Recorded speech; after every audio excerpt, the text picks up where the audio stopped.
Naniniwala ang Okta Research Group na hindi pa huli ang lahat para sa mga tinaguriang pinklawan politikos na makakuha ng pwesto sa Magic 12 ng Senado para sa 2025 midterm elections.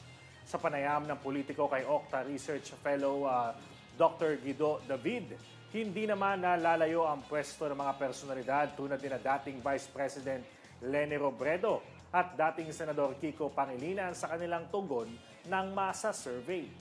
Paliwanag ni David, masyado pang maaga para masabing sureball na sa Magic 12 ang mga namamayagpag sa kanilang survey dahil malayo pa naman ang halalan. Dagdag pa ng eksperto, isa kasi sa mga sangkap para makakuha ng pwesto sa mataas na kapulungan ay ang pagiging mabango o popular ng pangalan na siyang taglay ng ibang pinklawan politikos. Top 12.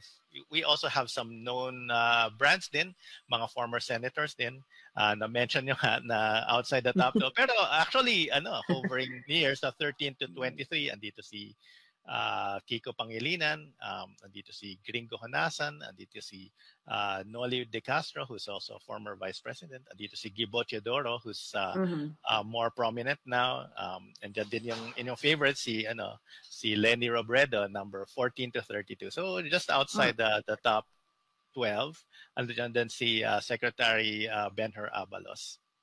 So what you're saying, sir, is even if they didn't make it to the top 12, they're not that far. Itong mga so-called pinklawan na senatorial balls. Tama ba yun? They're not that far, would you say?